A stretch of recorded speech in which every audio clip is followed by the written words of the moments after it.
monuments of ancient Egypt dominate her desert landscape.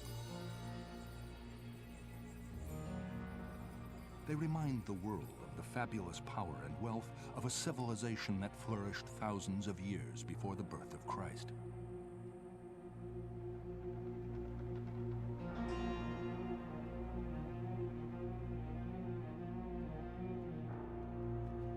Two obsessed treasure seekers would devote their lives to uncovering the secrets buried beneath the sand.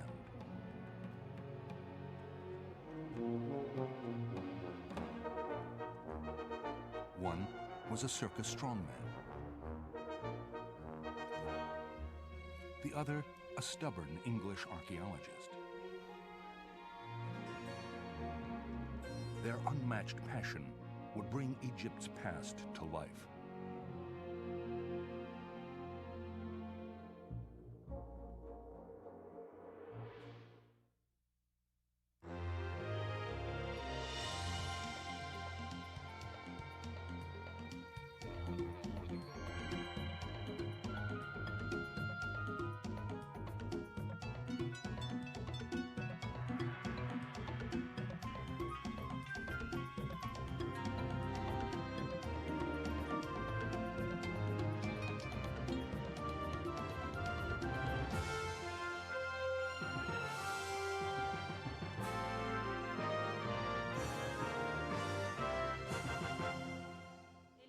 It is 1816.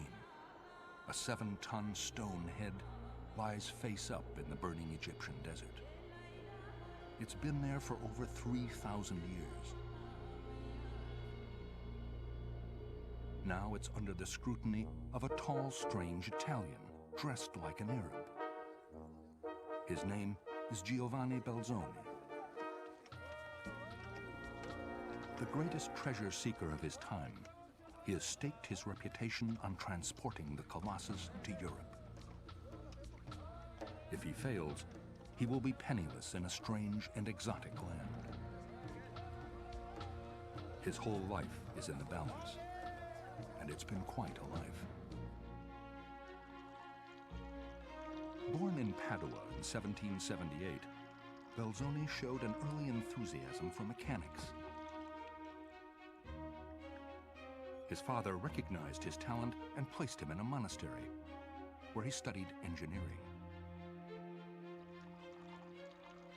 But soon his tranquil world was shattered.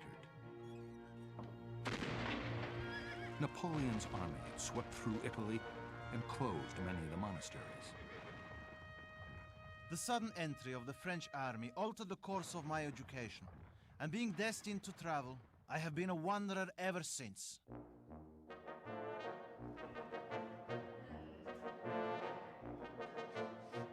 6'6", immense by the standards of the day, Belzoni became a circus strongman. In England, Belzoni became a star. The crowds dubbed him the Patagonian Samson and the Italian Hercules. But Belzoni wanted a different kind of recognition.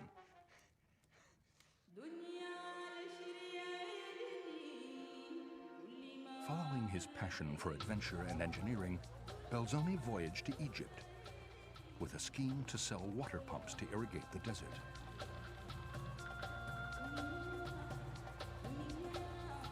The pump idea was a disaster and failed.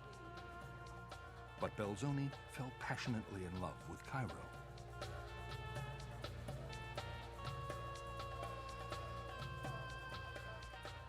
It was a place European visitors found completely exotic and romantic.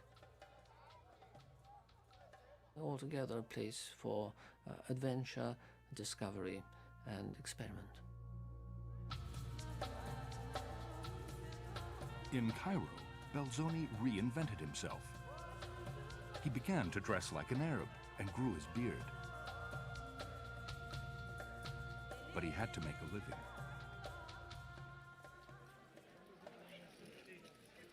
All around him, the French and English were competing to find treasure for their national museums. The hunt for antiquities in Egypt was fast becoming a gold rush. Belzoni seized the opportunity. He heard tales of a colossal stone head ready for the taking. It was 400 miles south along the Nile in Thebes.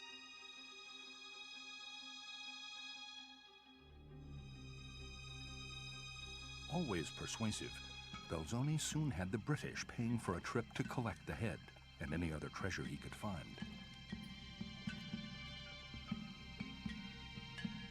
The land he was entering was lawless and largely unexplored. Virgin territory for a treasure seeker.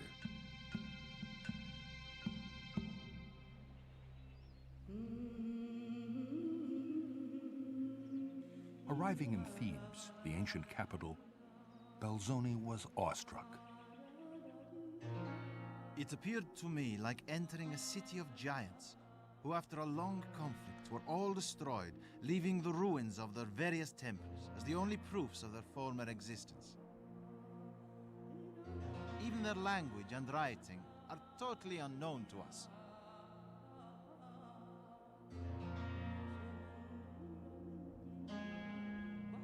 He arrived at a time when the monuments had hardly been touched by anybody. And here he was with a veritable gold mine in front of him. There were so many statues, so many reliefs, so many things that were detached and loose. I mean, he was in a situation where he could practically pick and choose what he wanted to take away. And nobody much cared. Except the other Europeans competing for the same treasure. The most formidable of the collectors was Bernardino Drovetti, the French ambassador. He had spies everywhere.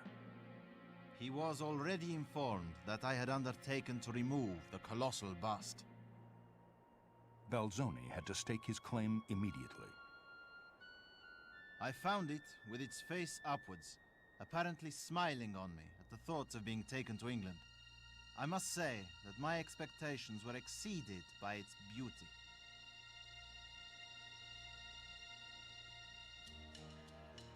Belzoni hired the inhabitants of a nearby village, Kurna. His generous wages lured them away from their usual profession, tomb robbing.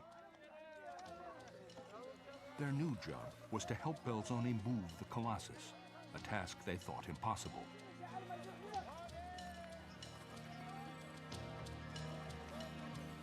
When the head moved for the first time, the villagers let out a great shout.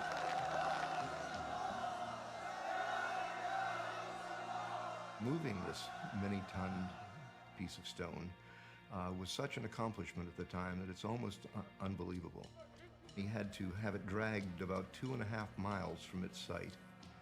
Belzoni was quick to credit his workers. The hard task they had to drag such a weight, with the extreme heat and dust, it was more than any European could have withstood. Belzoni sketched the progress of the head 200 yards a day. Ever the showman, he drew the Colossus even larger than it really was. Belzoni was creating a legend from his own life. Then one morning, no workers showed up. Drovetti, the French ambassador, had bribed the village chief to call the workers off. He wanted to stop Belzoni at any cost. Belzoni burst into the chief's house. He attempted to put his hands on me, which I resisted. He then became more violent and drew his sword. I instantly seized and disarmed him, placed my hands on his stomach, and made him sensible of my superiority, at least in point of strength, by keeping him firm in the corner of the room.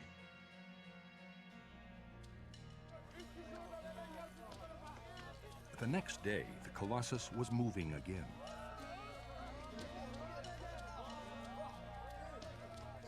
In 2.5 weeks, it was by the side of the Nile, ready to ship to England. But Belzoni's first great success had made Drovetti his lifelong enemy.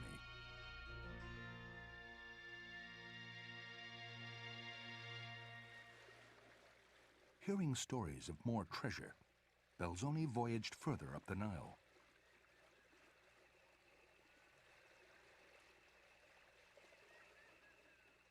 After 2.5 weeks, his little boat reached the village of Abu Simbel.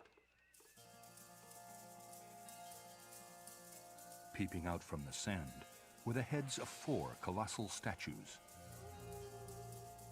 The amazing accumulation of sand was such that it appeared an impossibility ever to reach the door. They labored literally with buckets to dig through the sand to get into this monumental structure. And imagine the wonderful sense of adventure, the glee of walking into an ancient monument, particularly something as stupendous as Abu Simbel, for the first time. The very first time that a Westerner had ever had this experience.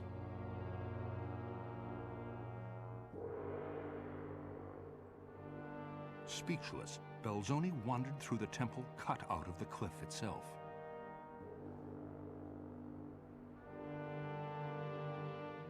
If he could have read the hieroglyphs, Belzoni would have known that Abu Simbel celebrates the greatest pharaoh of ancient Egypt. Ramses II ruled for 66 years and sired over 90 children. Towering over the landscape is the gargantuan image of Ramses himself, 67 feet tall. Even Belzoni realized this was one prize he had to leave behind.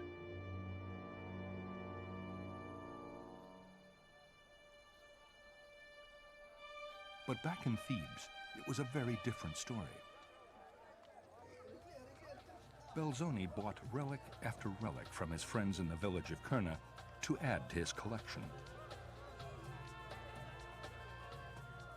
Belzoni now had one of the biggest loads of treasure Egypt had ever seen, and it was destined for England.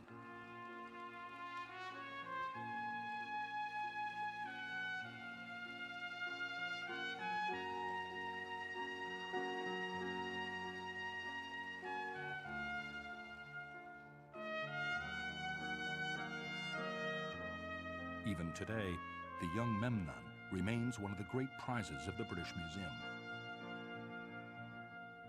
Belzoni had found his calling.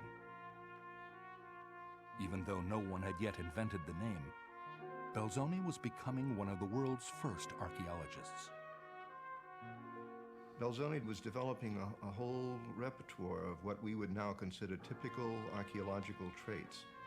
He was observing, he was recording.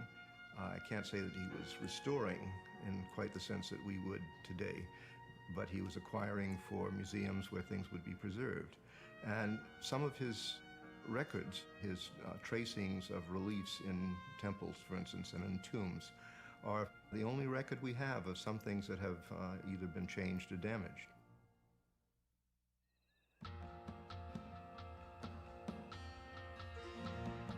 As soon as possible, Belzoni hurried back to Thebes. Again, he was not shy about his phenomenal success. I accumulated articles enough to fill another boat, as large as that of the preceding year. Drovetti could not get away from Belzoni's accomplishments. Wherever the Italian strongman collected, he left his signature. It was almost like a taunt. Desperate, Drovetti used his political connections to ban Belzoni from excavating among the temples.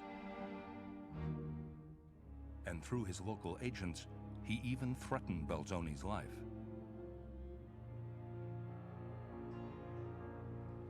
To avoid confrontation, Belzoni crossed the Nile. He was moving to the West Bank, the ancient realm of the dead.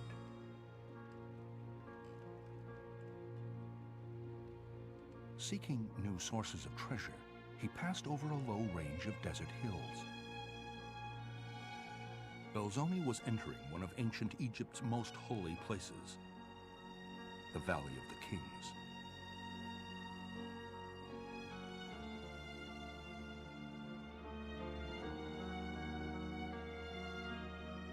For over 500 years, the pharaohs were buried here.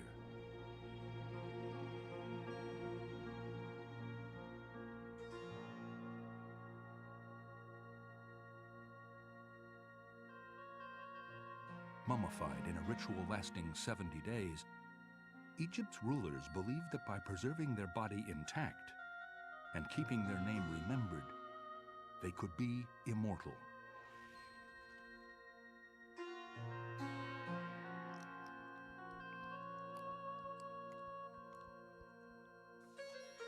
The Egyptians are often described as a people obsessed with death, gloomy in the extreme. This is not so. In fact, the Egyptians were entranced by life and wished to continue life beyond this world and into the next. This is why they carried with them into the tomb essentially the contents of their home. The tomb was the home for the next world.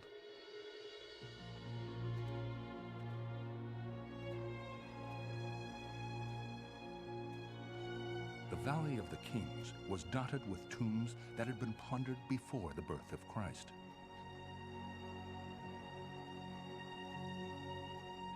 Even the grave robbers of Kurna thought there was nothing left to discover. Belzoni disagreed. Belzoni certainly did have a natural ability. He was able to read a landscape. He saw almost instinctively where the Egyptians were likely to have quarried tombs, and so he dug those spots. In just 8 days, Belzoni did the unimaginable. He discovered 2 royal tombs.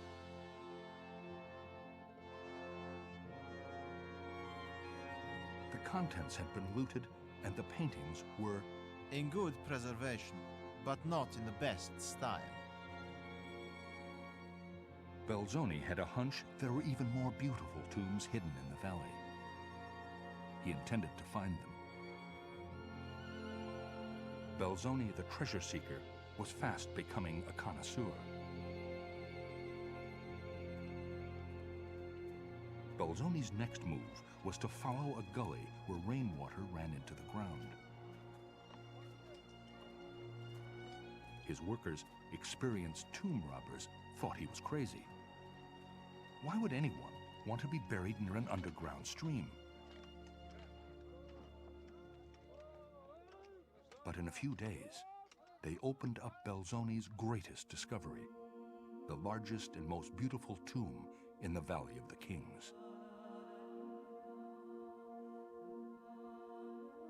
I may call this a fortunate day.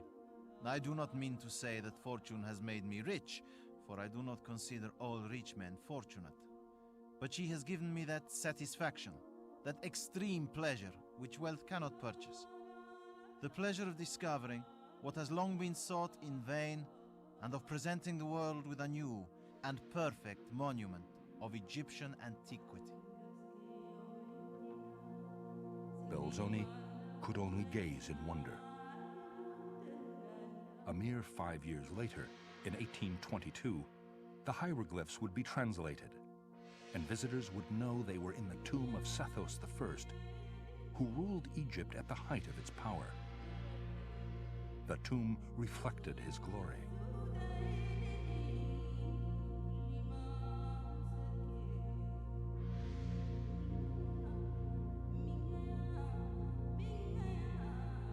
Nephthys, with outstretched wings, guards the body of the pharaoh.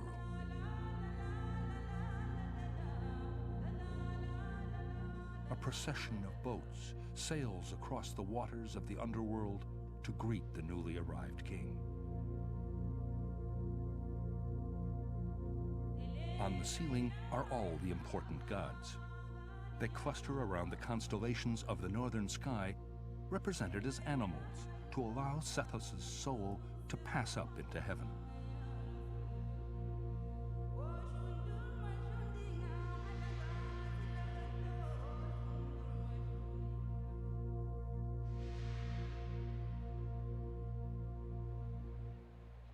As Belzoni returned to Cairo, he should have been triumphant.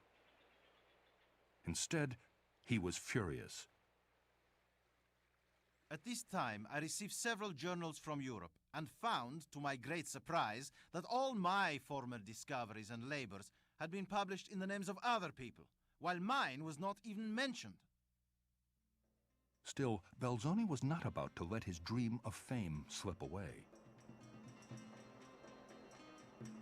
He resolved to prove himself a legitimate scholar and focused on a puzzle that had baffled thinkers for 3,000 years. The location of the entrance to the second largest pyramid, the tomb of the pharaoh Chephren.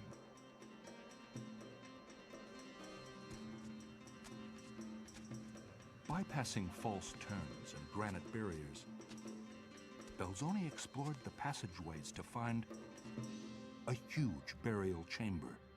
He was the first man to stand there in 2 millennia. This time, Belzoni wanted to be sure everyone realized who was responsible for the discovery. He left his signature in letters 3 feet high. It was an audacious act, but one that even today's top Egyptian archaeologist can forgive. Like when he entered inside the second pyramid, and he wrote his name, and the year 1818, it became a part of the monument. It shows us the story of Belzoni. He was a man that he wanted to be remembered, and he is remembered.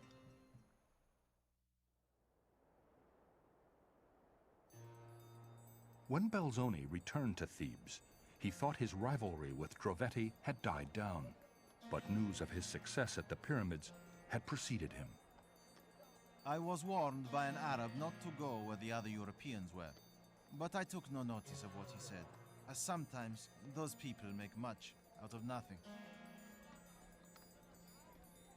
This time the Egyptian was right. Drovetti's agents were waiting to ambush the Italian giant. A gun was being raised when Belzoni's friends, the villagers of Kurna, intervened, shielding him from certain death. The tomb robbers had come to his rescue.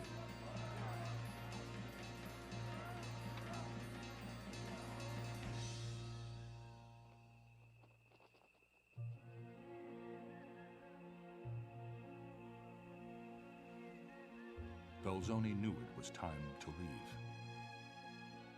I felt no small degree of sorrow to quit a place which was become so familiar to me.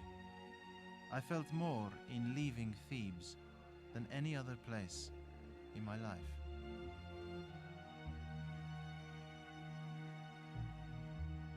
Belzoni returned to London. There he would show everyone who was the greatest treasure seeker in Egypt.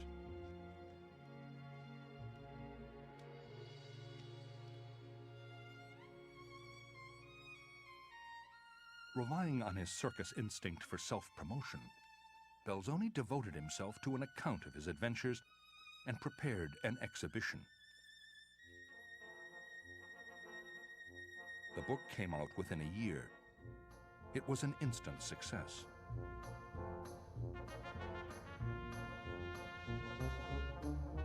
The exhibit opened a year later at the aptly named Egyptian Hall in Piccadilly.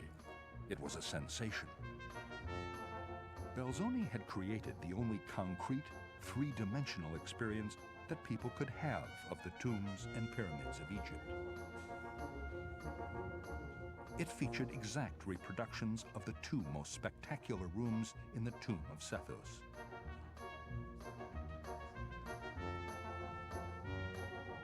An explanation of the entrance to the pyramid of Chephren,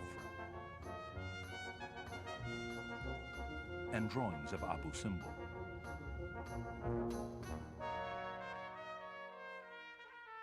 In 5 years, Belzoni had accomplished more in Egypt than any other explorer before or since.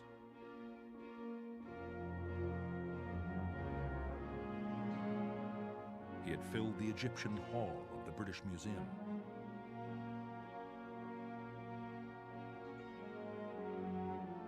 He was surrounded by scholars eager for his opinions and insights.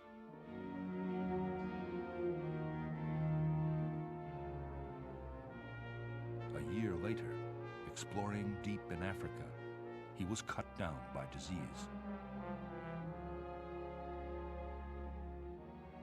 Only 44, Belzoni died at the height of his success. But his reputation would live on.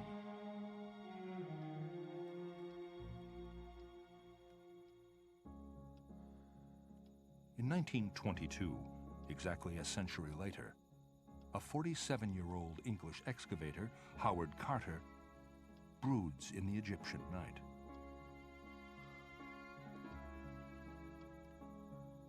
One day he will be the world's most famous archaeologist. But now, the dreams of a lifetime are crashing down around him. To cheer himself up, he ponders his favorite book, Belzoni's account of his adventures and discoveries in Egypt. Those were the great days of excavating. Anything to which a fancy was taken was just appropriated. And if there was a difference in opinion with a brother excavator, one laid for him with a gun. Carter's fascination with Egypt began as a child. Under the tutelage of his father, an illustrator, he spent hours sketching in the Egyptian collection of a nearby estate and dreamt of traveling to the land of the pharaohs. In 1891, when Carter was 17, his father made his dream come true and helped get him a job in Egypt, copying ancient wall paintings. Carter never had any kind of formal education when he was young, and he was not someone who could compete easily with other people working in the archaeological field in Egypt, most of whom had been to good private schools and to one of the better universities. I wouldn't call him a rough diamond, but somebody called him a Norfolk dumpling.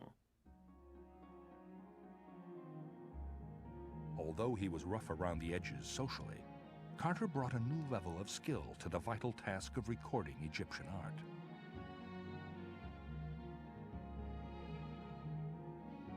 He attracted immediate attention and soon landed a position with a founder of modern archaeology, the great Flinders Petrie. Petrie's training transformed me into an investigator, teaching me to dig and examine systematically.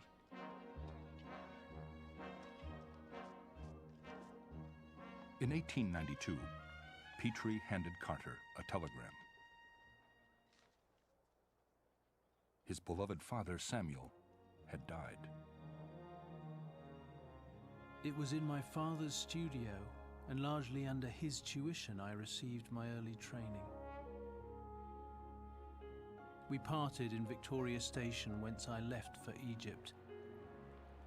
With kindly admonitions and a last farewell, he gave me permission to smoke and presented a tin of suitable tobacco, together with a number of packets of cigarette papers, as the train slowly rolled away.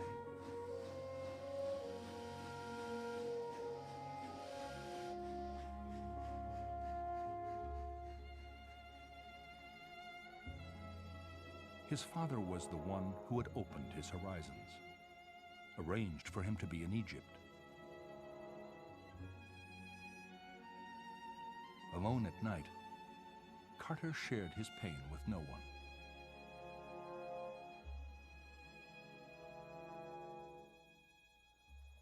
Carter escaped into his work. He moved on to Der el-Bahri, the mortuary temple of the most famous woman pharaoh, Hatshepsut. The project rebuilt the temple from a pile of rubble. Carter was the principal artist.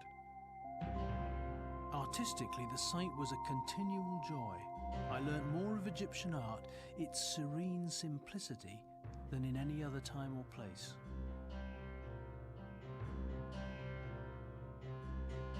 But Carter had a new dream. Due to Petrie's training, my great desire is to be an excavator. Eager to add to his skills, Carter took on other responsibilities. It wasn't long before his talents were noticed by other excavators. It is certainly quite remarkable how well the difficult work of rebuilding is done by Mr. Carter.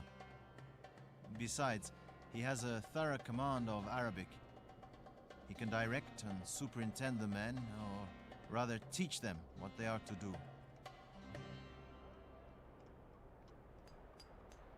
Carter was fast establishing his reputation. But there was one thing he would never be in the eyes of British archaeologists: a gentleman. Carter's manners continue to be much as they were.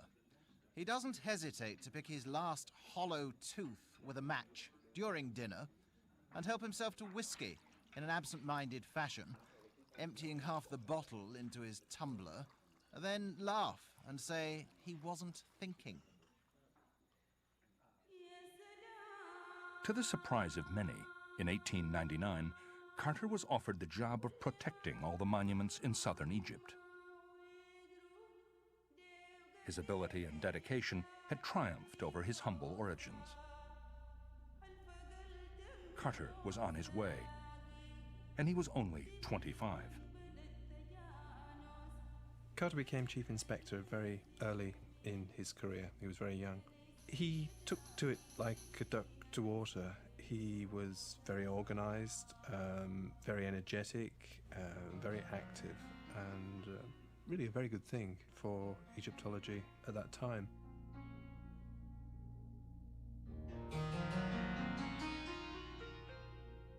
Riding his horse Sultan from site to site, Carter was finally happy.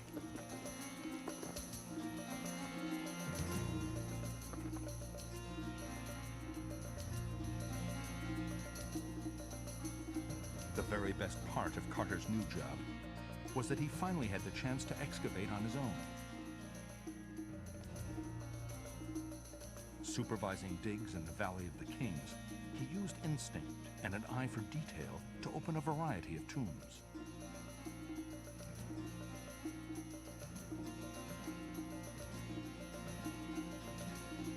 Carter also knew the best place to look for treasure wasn't necessarily in the desert. In the local coffee shops, he gossiped with the tomb robbers of Kurna. I must admit this practice was liable to serious criticism. Some colleagues in the government service frowned upon it as a bad habit. They thought it degrading. But Carter's time was well spent. He was keeping track of the local market in stolen relics, and he enjoyed himself. Carter had a genuine respect for his friends, the grave robbers, and it extended back to their ancient predecessors.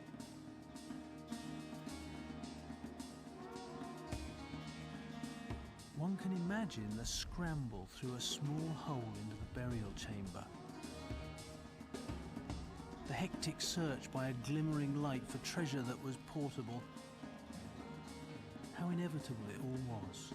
The temptation was just too great.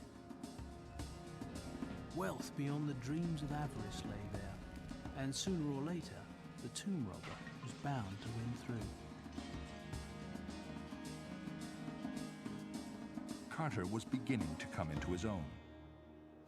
Then, in 1905, once again, his happy world was shattered. Drunk, a group of French tourists broke into the Antiquities Service headquarters at the pyramids of Saqqara. Words were exchanged, and one of the Egyptian guards was punched.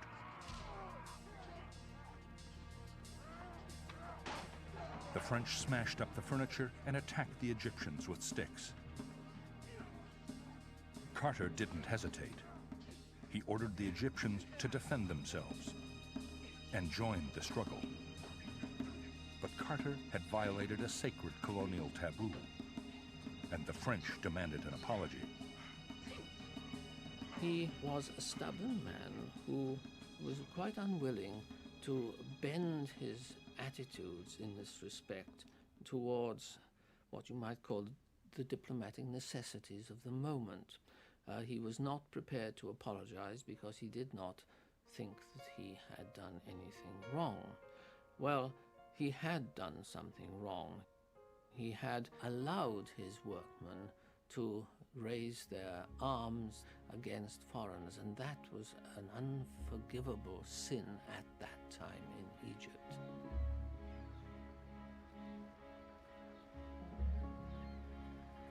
Carter was forced to resign and went back up the Nile to Thebes. I feel the humiliation to an exceeding extent. The treatment I have received after I have carried out my duty is inconceivable. For 3 years, Carter could only eke out a living, working as a guide and painting watercolors to sell to passing tourists. An acquaintance even sketched Carter as a tramp.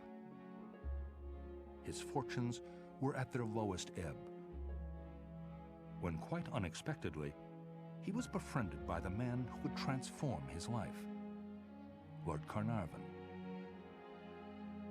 Carnarvon loved horse racing and motor cars, and he had more money than a pharaoh. He had come to Egypt to recuperate from a terrible automobile accident. Soon bored, he took up excavating. His first year produced a mummified cat and little else. Undeterred, he sought an expert to help him and was introduced to Carter. It was the beginning of a deep friendship. An extraordinary friendship, you might think, because they came from opposite ends of the social spectrum.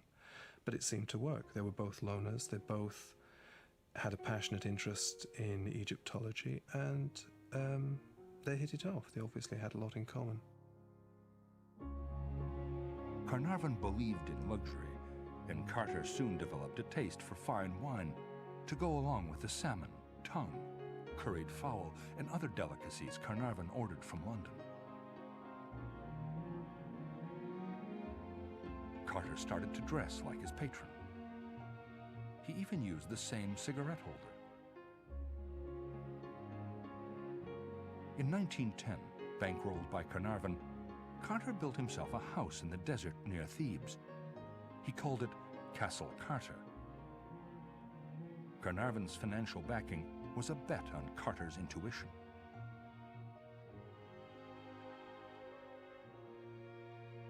Carter believed that somewhere in the Valley of the Kings there was the unopened royal tomb of a pharaoh. There were hints, but no sure proof that he ever existed. His name was Tutankhamun.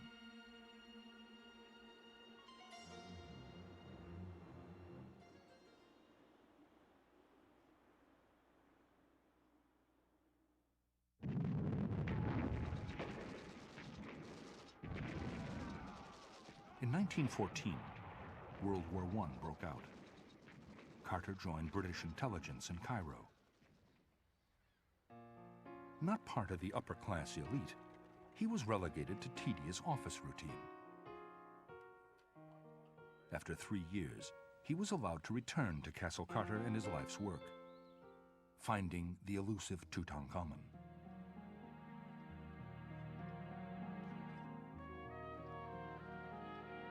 Carnarvon had already obtained the exclusive permit to excavate in the Valley of the Kings. Carter began by drawing a detailed map of the valley. Most archaeologists thought he was crazy. They said there were no tombs left in the Valley of the Kings. But Carter never revealed the slightest doubt.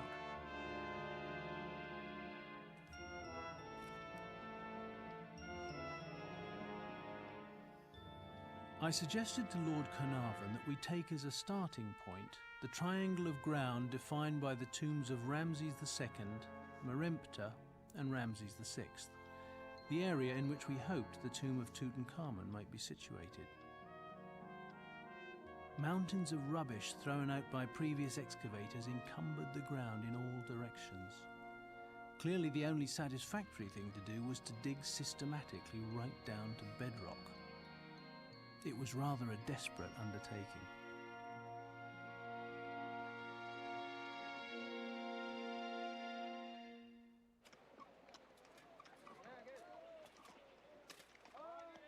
After a year of digging, 100 men moving massive amounts of rubble, all that Carter uncovered were 2 small pottery fragments.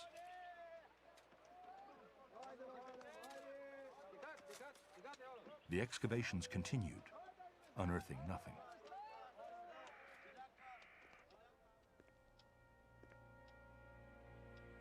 Carter was sure Tutankhamun was there somewhere. But how long would Carnarvon finance excavations with no results? In 1920, Carter turned up 13 jars. It wasn't much of a find.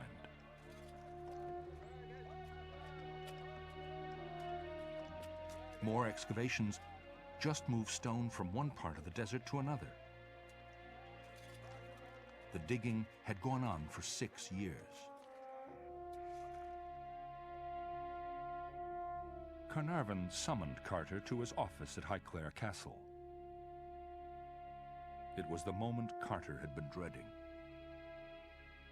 The excavations were over. Once again, maybe for the last time, Carter brought out the map.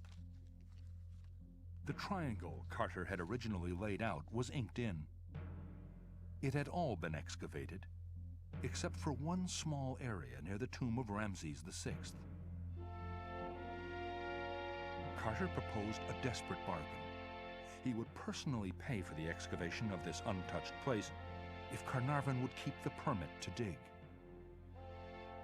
Carnarvon, a sporting man, accepted Carter's offer, but insisted on paying for the work himself.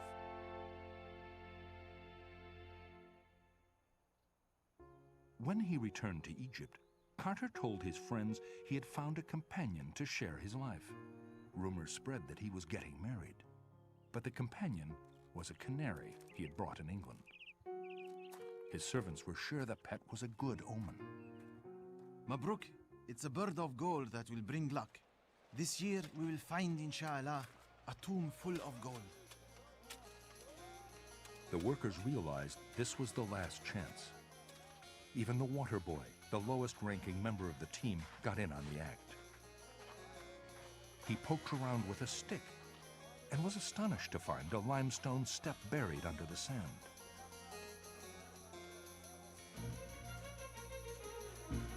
The news was telegraphed to Carnarvon, who left for Egypt at once. 2 days of furious digging had revealed steps leading down to a sealed doorway. The Egyptian workers called it the Tomb of the Bird. At last have made wonderful discovery in valley, a magnificent tomb with seals intact. 2.5 weeks later, on November 26, 1922, Carter chipped a hole through the wall concealing the tomb.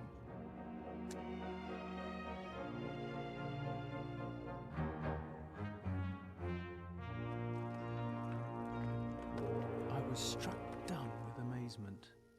And when Lord Carnarvon, unable to stand the suspense any longer, inquired anxiously, "Can you see anything?"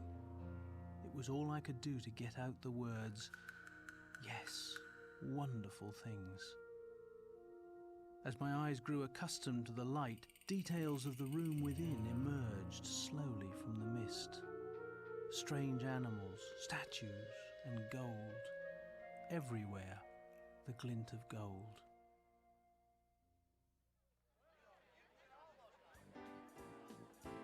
The discovery sparked a media frenzy. Visitors flocked to the Valley of the Kings from all over the world. A kind of madness overtook people, and it was to a very great extent whipped up by the press. What you had there was a discovery of a kind that had never been made before. A royal tomb, the tomb of almost a child king. It was full of things made of gold. There was the possibility of a curse. There was everything there to stimulate not only the connoisseur, but also the crazy. an abundance of gold treasure helped create Tutmania. But the world's imagination was also captivated by the story of Carter and Carnarvon's heroic persistence, as well as the touching portrait of Tutankhamun the tomb revealed.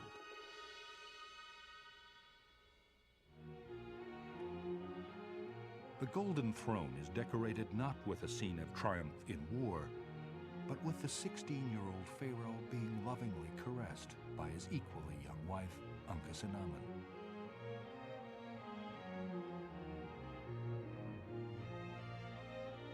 On a golden shrine, Tutankhamun pours wine into his wife's hands next to an image of her, gently fastening a necklace around his neck.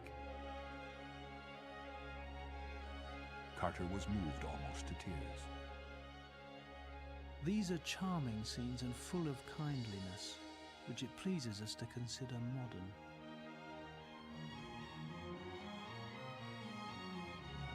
Even the wall paintings surrounding the sarcophagus are simple and intimate. They show the innocent young king being welcomed to the next world. Carter had brought an ancient pharaoh to life. King Tut had become as familiar as the boy next door.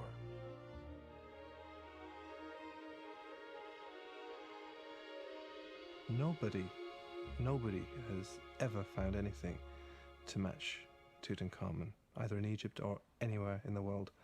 It's simply the greatest archaeological discovery that's ever been made.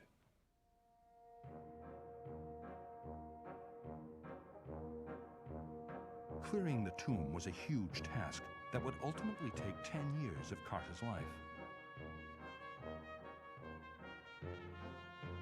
Although he had an all-star team of archaeologists to help him, Carter labored ceaselessly.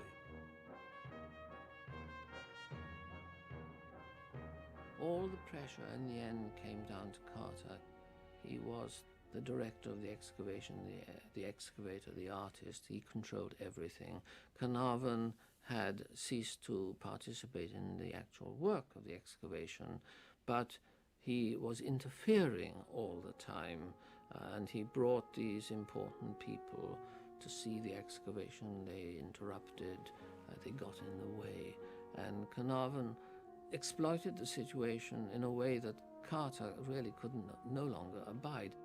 By 1923, the men were no longer speaking to each other. To try and reconcile, Carnarvon stopped by Castle Carter. Carter refused to let him in. Carnarvon was devastated. He wrote Carter a letter. I've done many foolish things, and I'm very sorry. I suppose the fuss and worry have affected me. I'm a man with few friends, and whatever happens, nothing will ever alter my feelings for you. I should like to have a good talk. A few weeks later, Carnarvon cut open a mosquito bite while shaving, and it became infected. Always in delicate health, he lapsed into delirium. Carter went to see him, but no one knows if he and Carnarvon had their talk.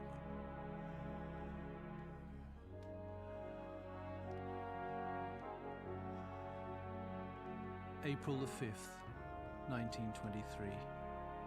Poor Lord C died during the early hours of the morning.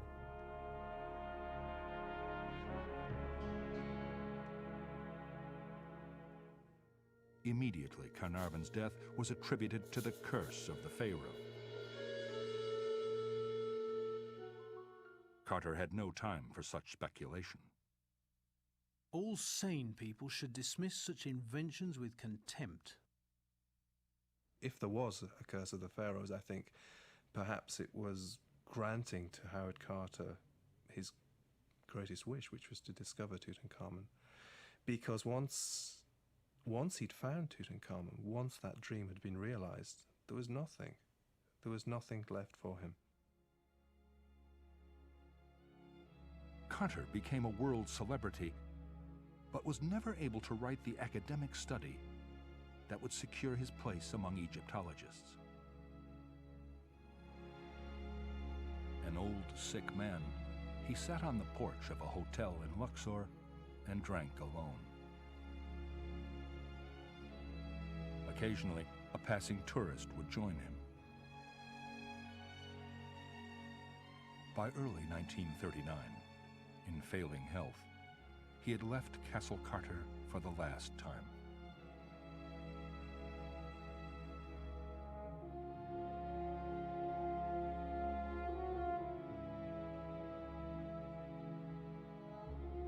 On March 2nd, Howard Carter died.